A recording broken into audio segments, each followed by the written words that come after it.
D40 International Speech Contest 2017. I am Lisa Lee, Division Lead Director, Speech Contest Chair. It's my great pleasure to welcome you to this event. Are you excited? Are you nervous? I am. We know we are looking forward to a great presentation for all our contestants, and one of them will be competing in the semi-final. Wow, that's the goal that I have set maybe in the next 10 years. I'll try to reach that. All right, it's my great pleasure to introduce to you today's contest master. Please help me welcome Jeanie.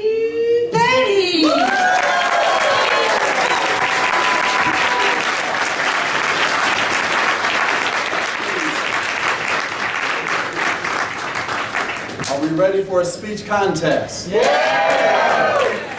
Thank you, Madam Chair of the contest. We're excited for the opportunity to serve as your contest master today. And speech contests, so we know the purpose of speech contests, are to share with us the best and brightest speakers in all of Toastmasters. Not only District 40, but all of Toastmasters, so we can learn from the best as they share with us all, okay? Some housekeeping items. First of all, please turn off all cell phones, electronic devices, tablets, notebooks. I want to give you a minute to do that, please.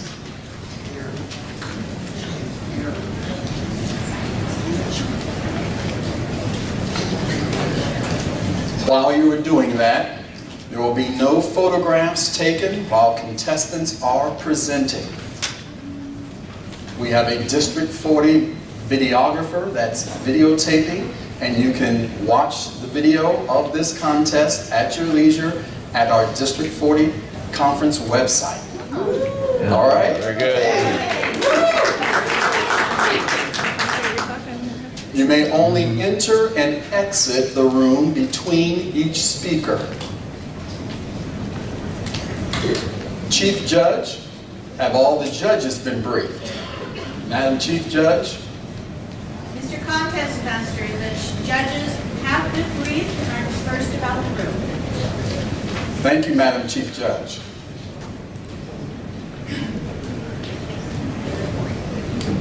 All speeches are 5 to 7 minutes, with disqualification if under 4 minutes 30 seconds or over 7 minutes 30 seconds.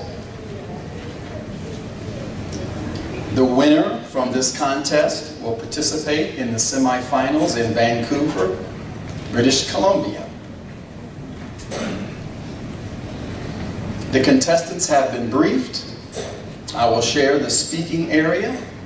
The speaking area is the end of the stage to the first row, to the depth of this wall, from the wall to the first row.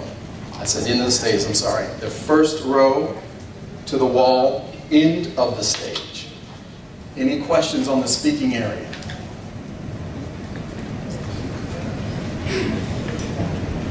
Please respect our judges for their need for silence. I will ask the timer for 1 minute of silence between each speaker.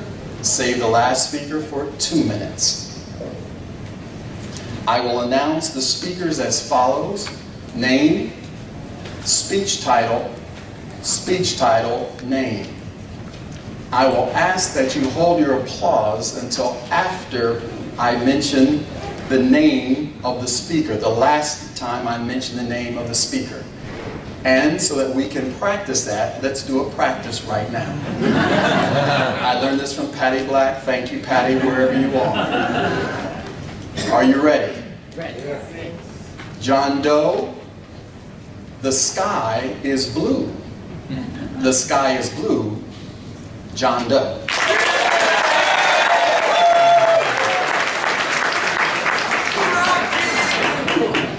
Thank you.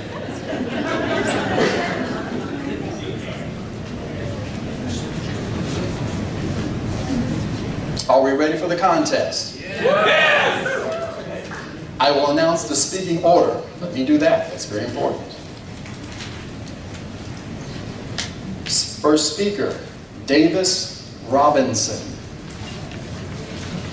Davis Robinson. Speaker number 2, Jeanie McGarvey. Jeanie McGarvey. Third speaker, Stephen Logan. Stephen Logan. Fourth speaker, Lee Edgerton. Lee Edgerton. Fifth speaker, Larry Goldsmith. Larry Goldsmith. Sixth speaker, Don Voiles. Don Voiles. Seventh speaker, David Levy. David Levy. And our final speaker, eighth speaker, Greg Walker. Greg Walker. Are there any questions on the names or the speaking order?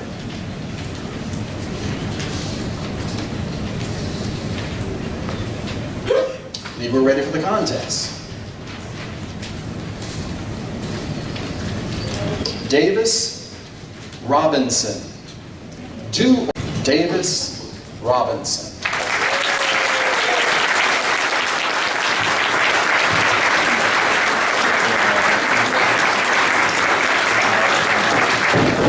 Oh my goodness. Oh, this is so embarrassing. I'm okay. Thanks for answering. Timekeepers, could you please restart the clock? Judges, is there any way that I can get a do-over? Because I'm pretty sure I can do much better than that. Let's do that. Contest chair, distinguished guest, do I really expect a do-over? Of course I don't expect a do-over. But if at some point in your life you wish you could have a second chance, please remain seated. Wow, your energy is overwhelming. Yeah, if you're like me, we think about these second chances and we wish we could have a do-over. And before I go any further, let me explain to you what a do-over is. A do-over is an opportunity to redo the exact situation, but this time have a totally different outcome. I believe there are a couple of do-overs that we're all familiar with. For example, there's the person's not here do-over. You know, the do-over you wish you had when you said something negative about someone who was not in the room, but you found out moments later the mother was. Then there's the too much to drink do-over. And to that, I'll just say cheers. Then there's the marriage do-over. You know, that's the do-over where you, oh, sorry, that's called divorce. Anyhow, I believe there are different types of do-overs. For example, there are do-overs that we do on purpose and do-overs that are just totally embarrassing. And let me share with you the one that I did on purpose. And it happened a long time ago, way back when I was a millennial. I remember my friend and I, we were at a corner store playing a quarter video game. Yeah, that's right, corner store, video game, costs a quarter. Sounds pretty weird, doesn't it? As we're playing the game, I saw it out of the corner of my eye. About 2 feet away from me on the shelf, there was a 1-pound bag of M&Ms. Peanut. And I watched the store owner walk back to the back of the store, and I grabbed the bag off the shelf, and I was in M&M happy. Now, do I wish I could have a do-over? Of course I wish I could have a do-over. Why? Because there was a 2-pound bag right beside it. Yeah, mama didn't raise no fool. And then the embarrassing moment occurred when I was working in a large building and had many companies in it. On this day, I got on the elevator. I saw a young lady who I'd seen many times before. And I recall the last couple of times I saw her, she was pregnant. On this day in the elevator, I engaged in the same type of small talk, and I said to her, "So, when's your baby due?" And she turned to me and said, "He's 3 months old." Oh. Ding! I think this is my floor. But the types of do-overs I want to talk to you today are not about the embarrassing moments or when we made those dumb decisions. But I want to talk to you about the ones that are relational in nature. because they are the ones that when you think about them, you can recall the exact moment, the words that were said, and even the expressions on the person's face. And the do-over I think about all the time is the one with my great-grandmother in the high school basketball game. You see, I was raised by a pack of women, and no one had more influence on my life and my family's life than my great-grandmother, better known as Mom. Mom, she was a hard worker, she loved her family, and sacrificing was no problem for her. On this particular occasion, my cousin and I, we were going to go to a high school basketball game, which so happened to be the same high school that Mom graduated from at the age of 45. Now, I don't recall who they were playing. The only thing I knew, I was going to go to this game, I was going to meet the girls, and I was going to get me some phone numbers. But there was one problem. Mom wanted to go. No. And as my cousin and I were preparing to go to the game, I remember Mom. She's coming from her bedroom, and as she's coming from her bedroom, she's putting on her coat because she's going to go to the game with us. And I wasn't having it. And I began begging and pleading with her, Mom, please, please don't go. You don't have to go this time. Let us go by ourselves. I promise the next time you can go. Please, please, please. And after about 2 minutes of me being the spoiled brat, she gave in. And as my cousin and I were walking out the door to go catch the bus to go to the basketball game, I looked back and I watched Mom slowly walk back to her bedroom, and she took off her coat. And never once after that did she say anything else about going to a basketball game. You ask me, why do I want to do over? I want to do over because I was selfish. Why do I want to do over? I want to do over because I didn't know the importance of that moment. I didn't know what that game meant to Mom. Why do I want to do over? I want to do over because I didn't get any phone numbers, y'all. But the real reason why I want to do over is because Mom was sacrificing to do anything for me, and I couldn't do this one thing for her. What about you? What is your relation to do over? What is that thing that is posted in your mind, that is pulling at your heart, that's parking your gut? And remember, it's not about the embarrassing moments. No, it's not about whether or not you should have chose Chinese over Italian food, whether or not you chose the right bed for your bedroom or the wrong color for your wedding, because those aren't the things that keep you up at night. And if they do, maybe you really screwed up.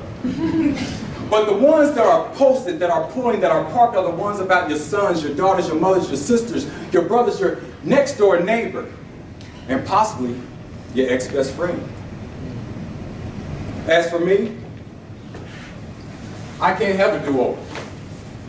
I don't have a second chance to help Mom with her coat and take her to the basketball game because my great-grandmother Mom passed in 1996. Take it from me. If you're fortunate enough to have a second chance, I want you to seize that situation. I want you to manipulate that moment, but most of all, I want you to own that opportunity. And this time, just don't do it over. No. This time, you overdo it.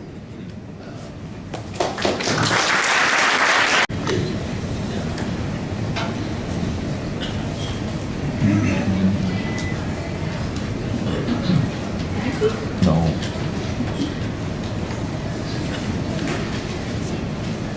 Jeanie McGarvey, The Power of Seeing. The Power of Seeing, Jeanie McGarvey.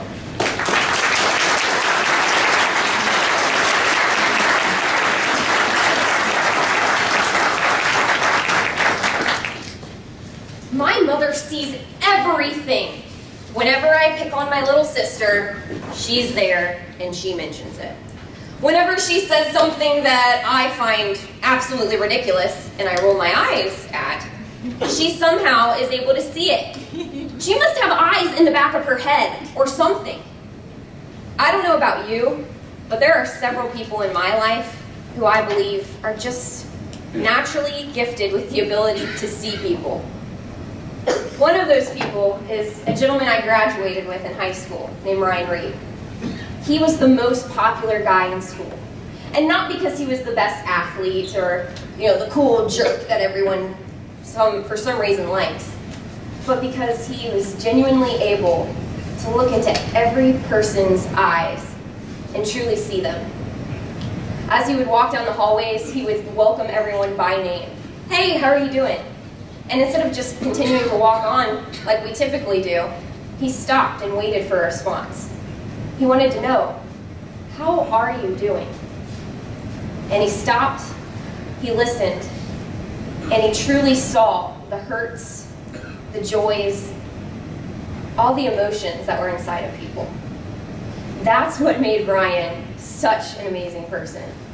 I can remember a specific instance in high school where I was rushing through the hallway and I actually bumped into Ryan.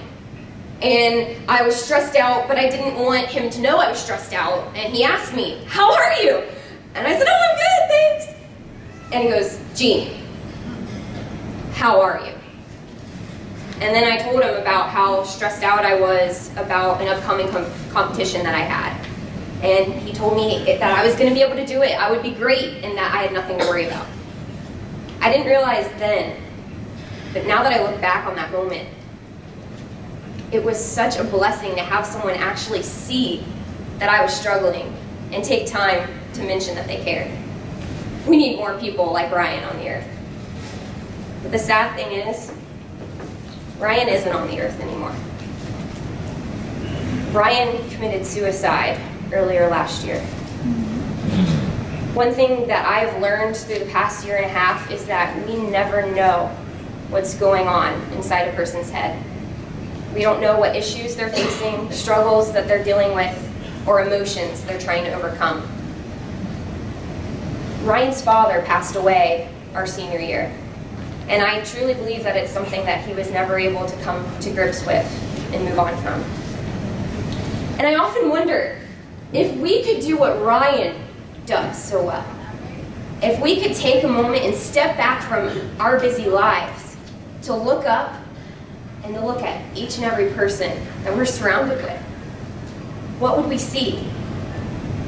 Instead of seeing each of us as Toastmasters here at this convention, excited to be around one another, when we look into each other's eyes, would we start to see things we didn't notice before? The pain of an impending divorce, the loss of a child or loved one, the difficulties that come with a mental illness. There are so many things that plague us on a daily basis that we don't even realize unless we're the ones that are experiencing them. I don't know about you, Toastmasters, but I've begun to realize that we can't just continue to sit idly by as we watch people decide that their life isn't worth living. Every 40 seconds in the world, someone takes their own life. Every 40 seconds. And out of every one suicide, there are 25 attempts. Thousands of people every year kill themselves because they don't see a reason to live. And I firmly believe that although we might not know everyone's reason, there is something that we can do to hopefully change that statistic. And that's by taking a moment, going up to someone, saying, "Toy, how are you today?" In life, we don't get do-overs. We don't get a chance to reverse the clock and go back and talk to someone that we know later on needed to be talked to. We all have the opportunity to change people's lives. We all have the opportunity to see people. One other thing that I found through my research of suicide recently is the fact that everyone is impacted by suicide in one way or another. Whether you are someone who has thought about suicide, have a family or loved one who has committed suicide or attempted, we've all been affected in some way or another. Personally, at the age of 13, I was told that my grandfather committed suicide. You see, my grandfather had been suffering with cancer for many years and couldn't bear the thought that he would have to lose his own legs. And so he decided that he wasn't going to let his family suffer with him, and he ended it. This is a very depressing topic, I understand that, but there is hope in the fact that we can recognize this issue and start to tackle it head on. Most people believe that teenagers are the biggest and most susceptible group to suicide. But that's just not the case. In fact, the biggest age group that is most affected by suicide is middle-aged men. Look around the room. This is a big topic. This is so important. And it might be humorous to think about the age group, but this isn't a funny topic. This is serious, and this is something that we need to focus on.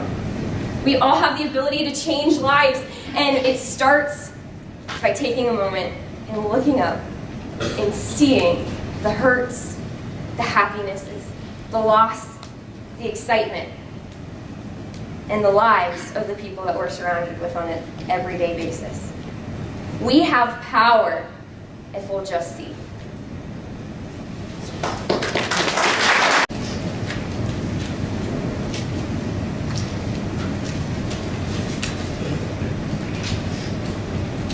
Stephen Logan. Magic can be more than an illusion. Magic can be more than an illusion. Stephen Logan.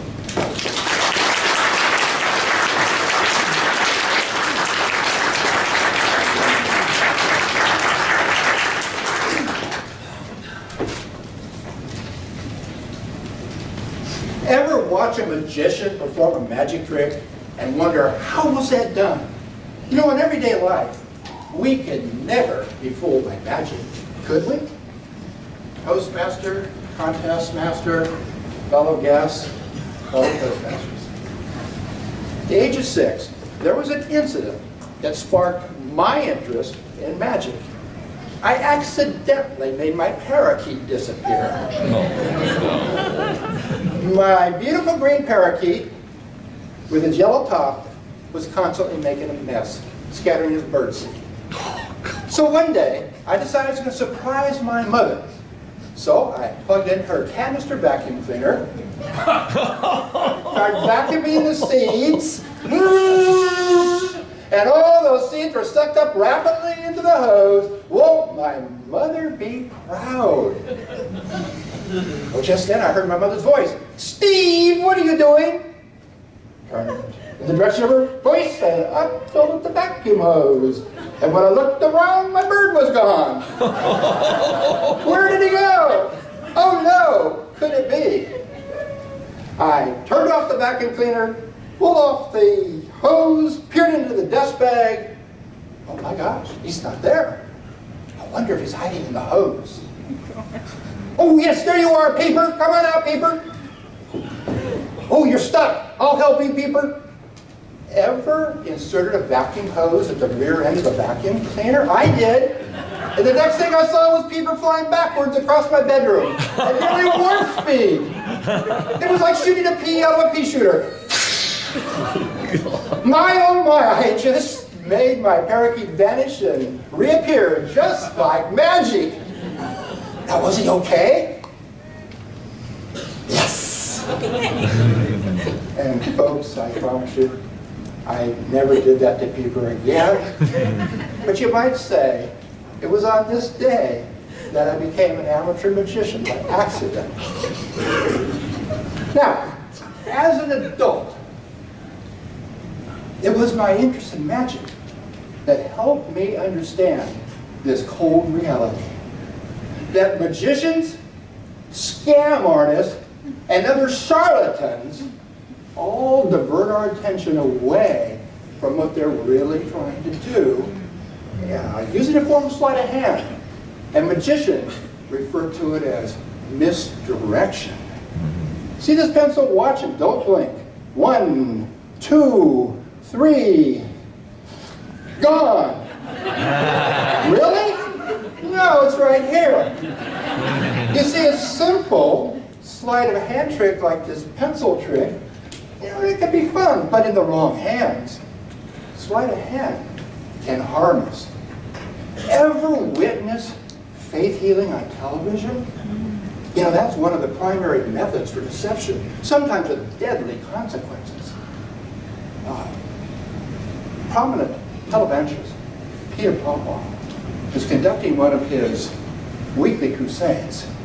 Right over here in the first row, Jody Dean, will you please stand up? Jody Dean, God informed me you have cancer, cancer of the stomach. And he told me, smite that cancer with your fist. Jody Dean, are you ready for God to burn that cancer out? Hallelujah, Jody Dean. Your cancer is gone. Do you believe your cancer is gone, Jody Dean? Oh, yes. God would not lie. Well, God may not lie, but Peter Popoff did. His crusades duped tens of thousands of desperate, distraught, and dying people. His followers believed he had divine powers, as he knew personal details about their lives. Oh, right here, Beatrice, you want to get rid of that walker, don't you, sister? And you live at 1623 10th Street, isn't that correct? Yes, because I can see the angels of God dancing around your house. And Beatrice, you have arthritis around your body. Burning that arthritis out. Walk with me, Beatrice. Make the devil mad. Walk with me, Beatrice. All things. It took a magician to discover Popoff's secret. Popoff had concealed a tiny wireless earpiece in his left ear, and his wife was feeding him the information from the prayer cards. Listen to his wife testing the transmission of that wireless earpiece. Hello, PD, can you hear me? If you can't, you're in trouble. Popoff was caught in the act of deception, and he was exposed to the hoax on national television. His victims had been blinded by his sleight of hand. And can you believe that Popoff is presently in California selling miracle healing spring water? Now, what can we learn from a charlatan like Popoff? You know, as long as there are people who are unwilling to look beyond the sleight of hand, scam artists are always going to be with us. There are so many scams on the internet today that if you'll just send me $19.99, I'll tell you how to avoid them. Trust me. You know, when magicians' tricks are not used for entertainment, but only to deceive innocent people, magic can become more than an illusion. Miracles aren't for sale, but deception often is. Now, because all of you would like to be safe and secure, simply think about this safeguard, the 3 P's in my speech. Peeper, Popoff, and the pencil. Now, ladies and gentlemen, sleight of hand within magic, when it's used for entertainment, can be enjoyable for all of us. Unless your name is Peeper and you're my parakeet. Oh, look, a parakeet! Oh, a parakeet. Oh, are you okay, Peeper? You okay? Oh, he's okay! He's okay! Toastmasters.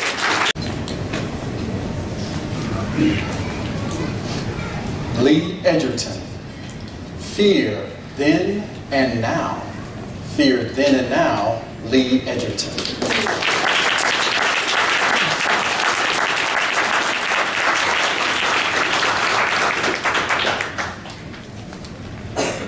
What or whom do you fear? It's an important question, Mr. Toastmaster, because fear is the driving force behind much of the political division and discord in our country and in our world. Fellow Toastmasters and guests, we cannot allay all fears, but fear of speaking, which is the fear of not being accepted, is an issue we can address and conquer. How we do this is explained in an illustration by a story from my childhood. There are 2 characters in this story, Mrs. Barber and me.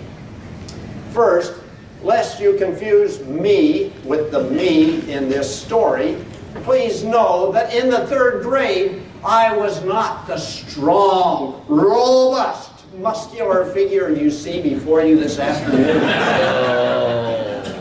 No, I was the smallest 3rd grader, but not just small. My teachers would have described me with a 4-letter word.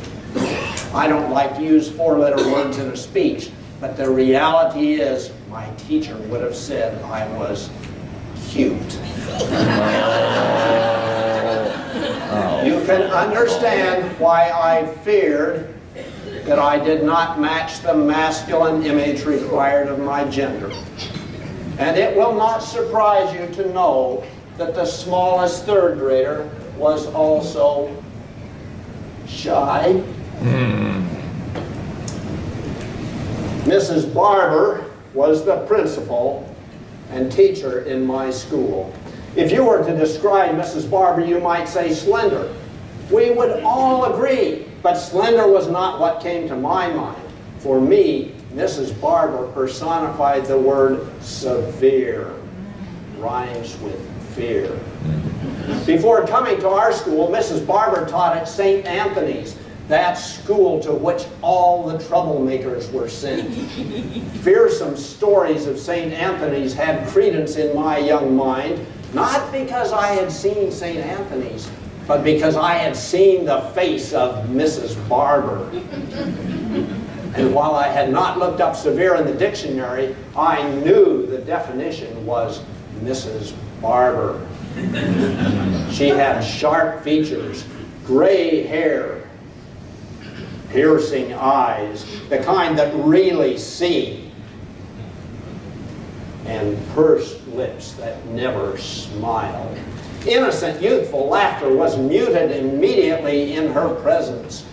Running, skipping, or other youthful exuberance exited our bodies instantaneously when she appeared. Students did not smile at Mrs. Barber. We walked quietly in fear and in prayer that we would pass without incurring her attention. The school in which this story of fear finally faced occurred was small, with all the classrooms on one floor except one. The basement housed a coal-fired furnace, boys' restroom, and that one other classroom. To get to that classroom, you had to go down the long stairway to the lowest part of the building. The windowless classroom door was to the left. Then up 2 steps to the level of the boys' restroom and the utilities. To my mind, it was logical that that room, deep in the bowels of the earth, adjacent to the fiery furnace, was Mrs. Barber's. Oh, no. One day, at a restroom break, by chance, I was last to leave. I washed my hands, walked to the door, went down those 2 steps, and started up the long stairway. I was alone on the stairs when the door to Mrs. Barber's room was flung open. Leave! My name was the only positive word she uttered.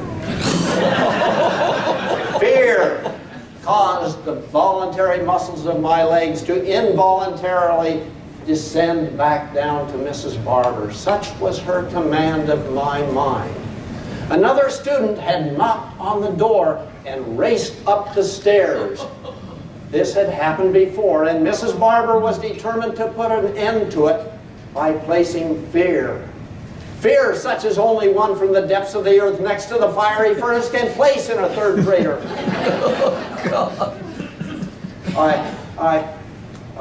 I tried to protest, but fear muted my voice. Don't deny it, Lee. You're the only student in the area. Mrs. Barber accused me of more indiscretions than any 3rd grader could possibly incur. Although she didn't call me cute. When finally dismissed, the smallest 3rd grader was even smaller. Then 3 miracles occurred. 1, a mutual friend convinced Mrs. Barber that I had not done it. 2, Mrs. Barber apologized to me, which led to the greatest miracle. The smallest 3rd grader began to see Mrs. Barber as a caring human being, a member of his community.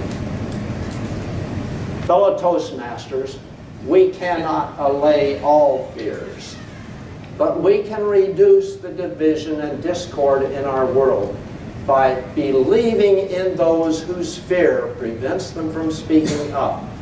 And we can be the instrument through which they begin to see their perceived nemesis as a member of their community, one with whom they can communicate.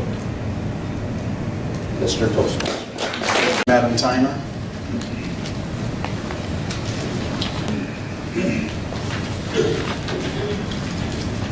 Larry Goldsmith, 8 seconds. 8 seconds, Larry Goldsmith.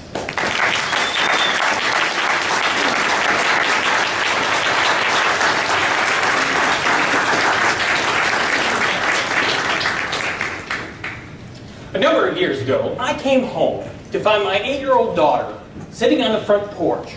Her head was in her hand. She was visibly distraught. I rushed over and I said, "Sweetie, what's wrong?" She looked up at me with these eyes. I know you've seen these eyes. The droopy eyes, the ones that reach into your soul and grab hold of your heart. She looked up at me and she said, "Daddy, why don't boys like me?"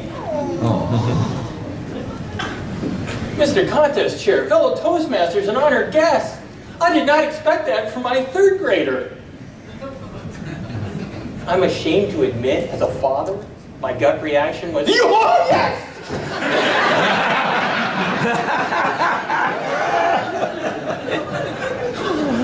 But those eyes that were 8 seconds away from crying, I knew I had to say something. It was going to be a difficult conversation, but an important one. "Sweetie, boys are silly at this age. They're into video games and things that are slimy. And if you want to know a secret, if a boy teases you, they secretly like you. As they mature, they're going to see you for the wonderful little girl you are." And I gave her a hug. Crisis averted. From an 8-second conversation. I call them 8-second conversations not because of their brevity. No, it's because in bull riding, a rider has to stay on a bull for at least 8 seconds to qualify in competition. And much like these types of conversations, you face a huge beast of fear or anger, knowing you're going to be tossed around and thrown. In the end, you just hold on and hope for the best. 8-second conversations. They can make somebody feel better. They can change a direction. They may even save a life.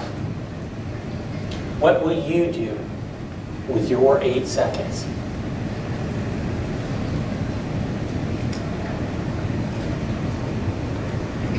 Will you have the courage to change a direction? Over 5 years ago, I worked for the worst boss in the world. Oh, I know what you're saying. When did Larry work for my boss? I walked into my year-end evaluation confident, excited. And this person started giving me the worst evaluation I've ever received. I was shocked. I was confused. I walked out of that room sad, depressed. Oh, and then I got angry. Oh, I was so mad at this person. I wanted to scream his name to everybody. I wanted revenge. I wanted to crush him. I went to see my mentor, hoping to get ideas on how to get back at this person.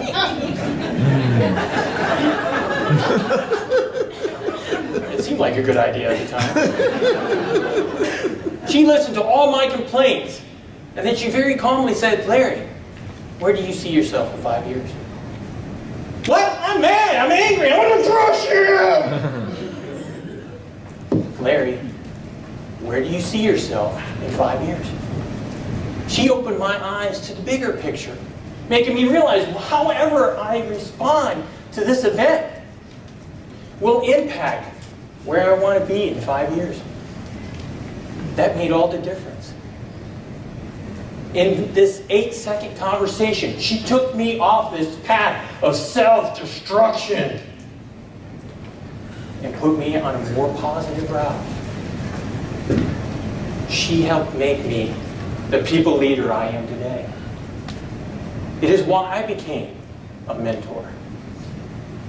To be that inspirational teacher, that tireless cheerleader, that agent of change.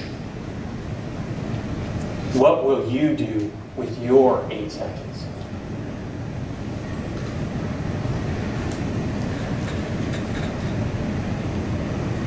Will you have the strength to save a life? I hope you never find yourself with an individual so depressed that they feel they have nothing else to do. And you have to literally talk them down off a ledge. I hope you never have to convince your good friend to turn over their car keys after a long night of partying. But I do hope you're prepared for those types of conversations. Recently, my father had routine surgery. He's over 80 years old. There's no such thing as routine. Under anesthesia, his heart stopped.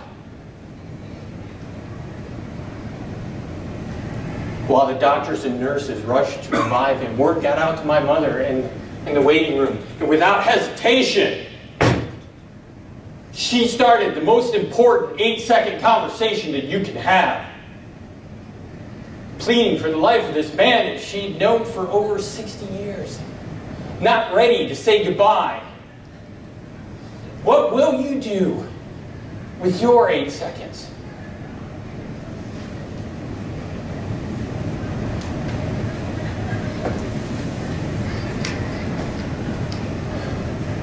My father survived an 8-second conversation.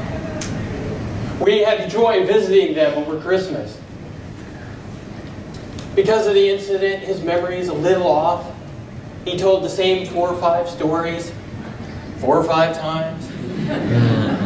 It didn't matter. That was quality 8 seconds with my father. On my way out, I found my mother slumped in her easy chair. Mom, what's wrong? Oh, Larry, it's your dad. Because of his memory issues, he gets confused, he gets frustrated, he gets angry. It's been a very tough transition. The stress, I don't know what to do. But you know, Mom, the thing you need to realize, boys are silly at this age.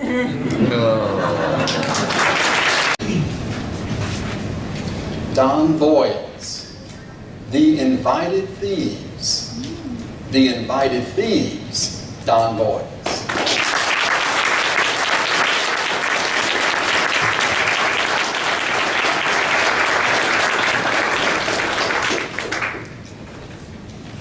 Do you have your keys? Are your doors locked? Is your security system turned on? Good. Now just sit back, relax. You are secure. Or are you? Mr. Contest Chair, fellow Toastmasters, most welcome guests. We go through a great deal of effort to keep our valuables from being robbed. We bolt our doors, we close our windows and lock them. We turn on our security systems, and then we cuddle in a false security blanket and watch reality TV, Dancing with the Stars. When in reality, we're not dancing with the stars. We are inviting in the thieves that rob us of our most precious possession, the moments we cherish. Oh yes, the thieves we invite in, they are the priorities we set. Yes, we have time for that round of golf, but no time for a romantic evening with a loved one. And yes, we have time to text our friends and chat on Facebook, but no time to cuddle a child. And yes, we always have time for that party, but no time to cheer a sick friend. We let our priorities rob us of the moments we cherish.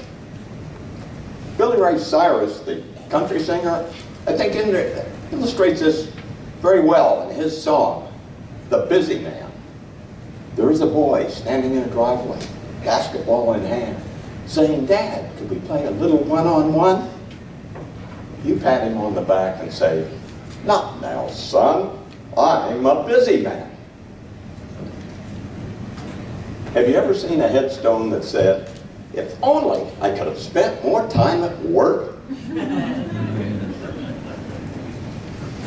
There are those of you who have lost somebody that's been close to you. And you understand why you don't see those words on a headstone. I realized that 3 years ago when I lost my daughter at the age of 43 to lung cancer. That loss made me very aware of my own mortality, especially since I was 77 and I'm really pushing those actuary tables. I immediately identified the two thieves that robbed me of moments with my daughter, and you know them. Yesterday and tomorrow. Yesterday is history, you just let it go. And tomorrow, oh, well, it's a promissory note made out to no one. I realized then that the only commitment I have is to today and how precious each moment was. I found that I had time for my children. I found I had time for my daughter's children. And I found that I had time to host a family reunion, an event I never had time to attend.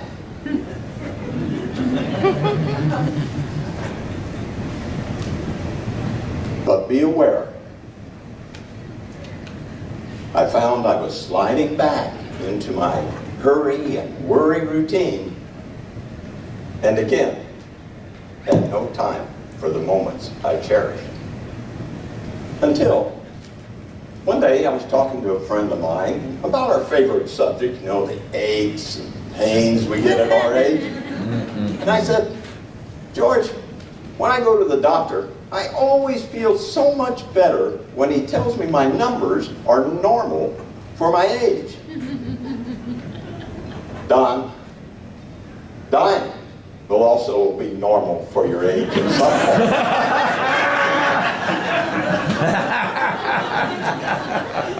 Maybe I ought to share with you my 1,000 marble challenge.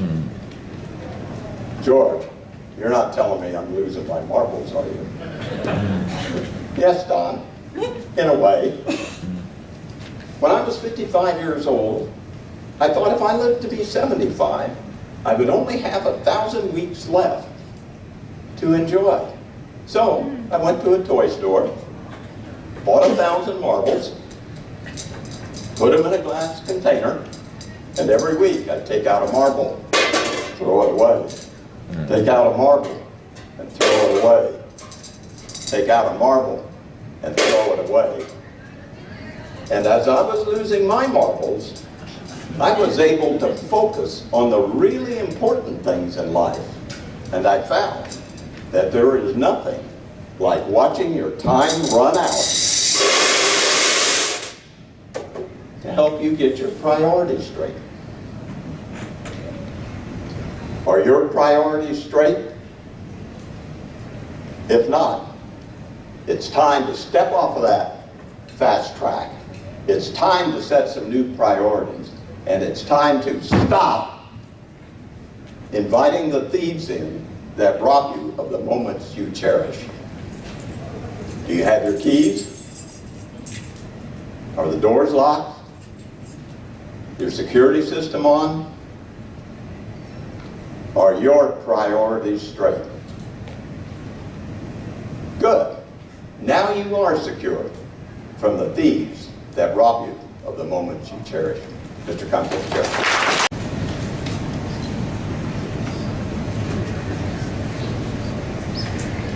David Levy, occasional jerk. Occasional jerk, David Levy.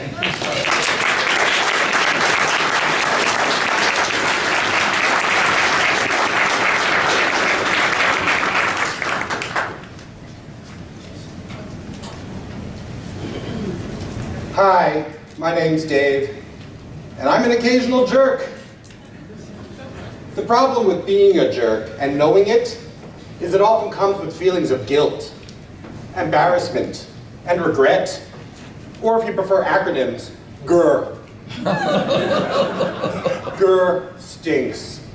It weighs you down. But fellow Toastmasters, honored guest, Mr. Toastmaster, I'm here today to give you the secret to being an occasional jerk without all the grr. All you have to do is come with me back to high school. Don't worry, my high school.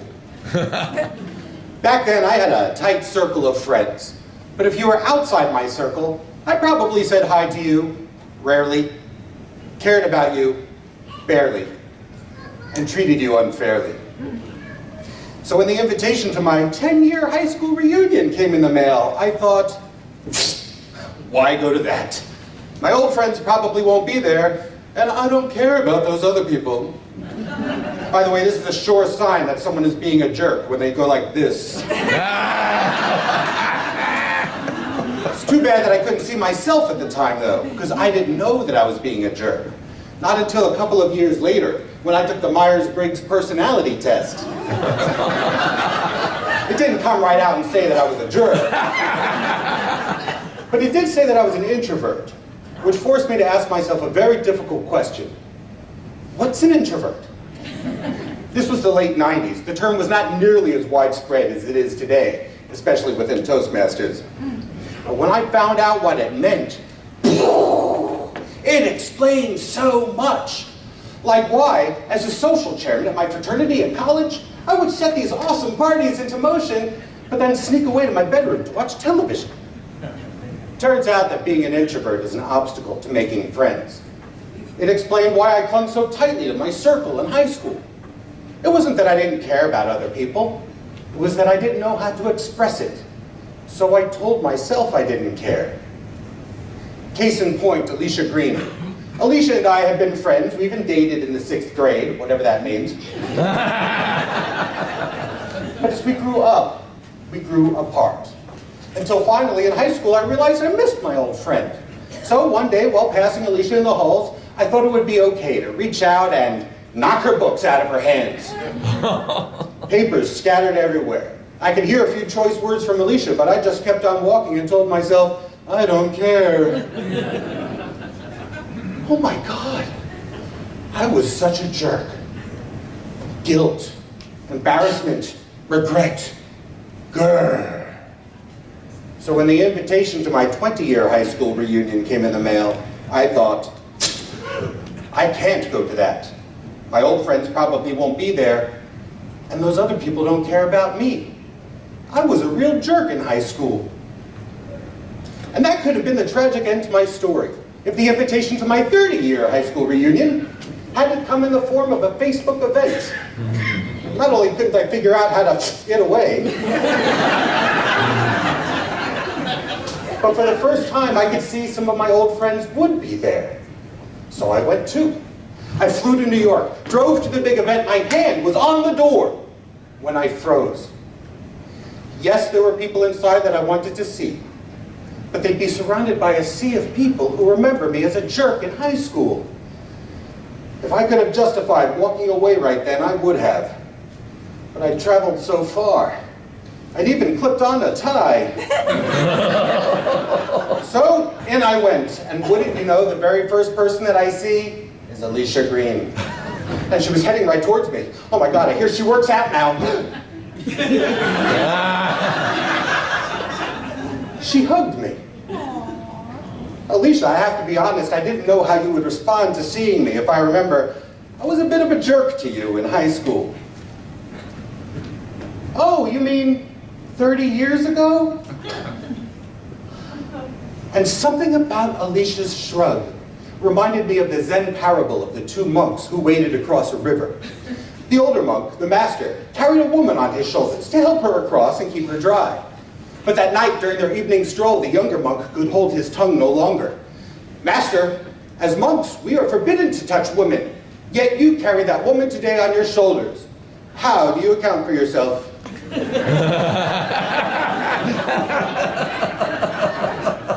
But the master just replied, young monk, you should be enjoying our evening stroll. And besides, I set that woman down hours ago. Why are you still carrying her? When I first heard that, my philosophy of life shifted, and I swore that no longer would I let grudges or negative feelings I had about others weigh me down and keep me from seeing what was so clearly right in front of me. But it took Alicia's hug and shrug to make me realize that the old monk's lesson could be applied to negative feelings I had about myself as well. And just like that, guilt, embarrassment, regret, all gone. Instead of grr, I felt great. And I had a wonderful reunion weekend, reconnecting with old friends and with many others who once upon a time I rarely, barely, and unfairly regarded. Well, now you know the secret. What it took me 30 years, an old monk, and Alicia Green to learn. If you are a jerk, and hey, let's face it, we all are on occasion. Today's judges excluded, of course.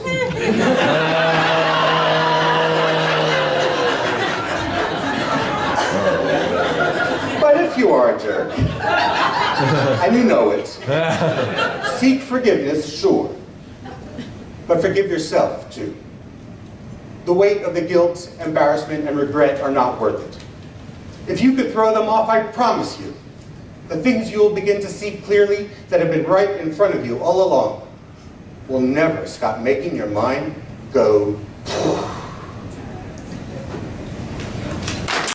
Walker. I'm possible. I'm possible, Greg Walker.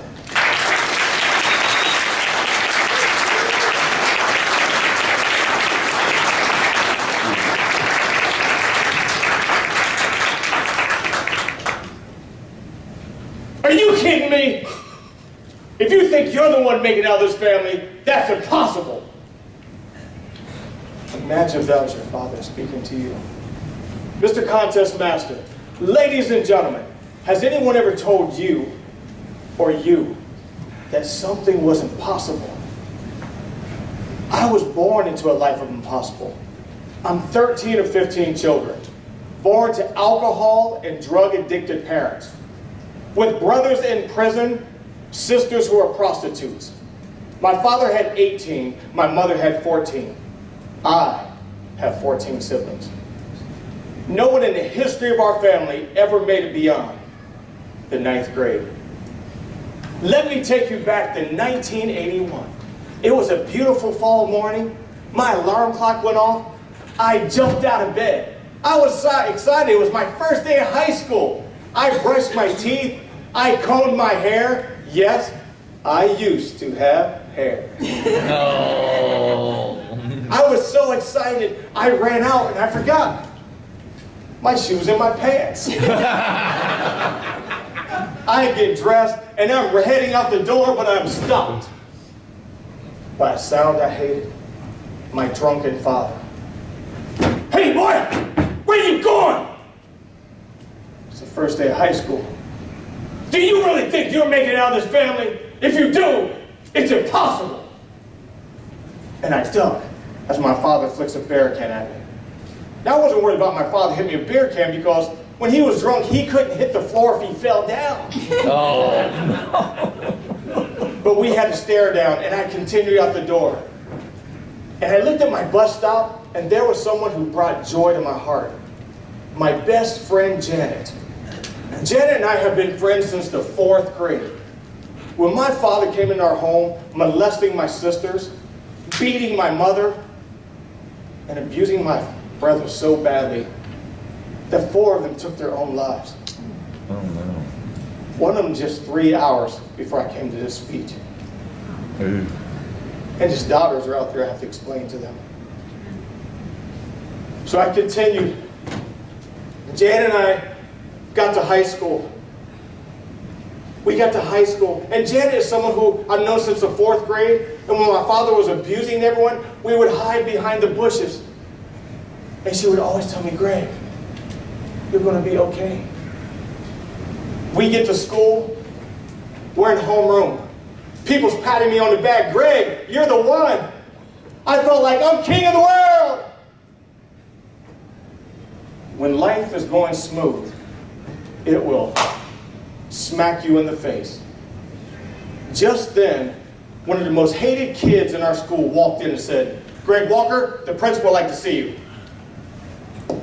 I walked to the principal's office. I knocked on the door, and there he was, my 6'4", 300-pound Southern principal. And he looked at me and he said, Mr. Walker, I know all 12 of your siblings done dropped out of high school. You're number 13. If you think you're making it out, that's impossible. When you're ready, I'm here. Now go on back to class. I left that class and I was crying. People was asking me what's wrong. I'm shoving them into lockers. My friend Jan walks by and says, Greg, just concentrate, just breathe. But the only thing I could concentrate on was those exit doors out of that high school. And just as I pushed the door open, someone grabs my arm and I turn around as if I want to knock their head off. But it was someone who I loved very much. My teacher, Mrs. Rivers, a small black Christian woman who loved every child. She looked at me and said, boy, put that hand down. You ain't hitting no one. And where are you going out those doors, Gregory? I told my teacher what had happened. I thought a giant grabbed me. She pulled my arm down to the principal's office. She said, stand there. I once heard a woman say, the world is not the way it is because too many people are violent. She said, the world is the way it is because too many people are silent. She couldn't be silent anymore. In that office, I never realized that a small Christian woman could curse and scream like a drunken sailor. She opened that door and she looked at me with the eyes of Gerda, who said, look at a man as he is and he only becomes worse. But look at that man as what he could be, then that man becomes who he should be. She didn't look at me as my family. She looked at me as a child who had greatness within them. She said, Gregory, you are not your family. But Mrs. Rivers, he said it was impossible. She said, whenever you think something's impossible, I want you to take those first 2 letters and separate them. What does that tell you? That I'm possible. She smiled at me and said, yes, you are. She walked me back to class that day, and we had a talk. Nelson Mandela once said, everything is impossible until it's done. In 1984, I walked across my high school stage, and I shook the man's hand who told me I should drop out of high school. And he said something I never forgot. Mr. Walker, I was wrong about you, and I'm glad I was wrong about you. Show the world, son.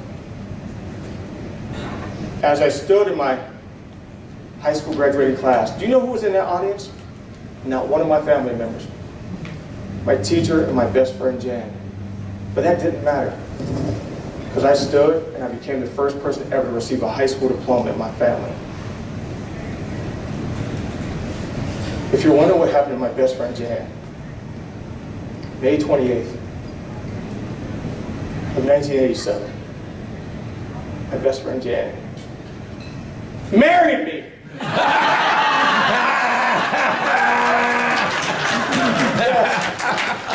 Next month we celebrate 30 years of marriage. And just like every anniversary, she will rub my face and say, Greg, we are okay. So ladies and gentlemen, when you have something in your life and you think it's impossible, I want you to take those first two letters and separate them, and I want you to tell yourself that I'm possible. When you have a family member who commits suicide and you don't think you'll get up on that stage and give a speech because you think it's impossible, I want you to remember to take those first two letters and separate them and shout out to the world that I'm possible. Yes, you are.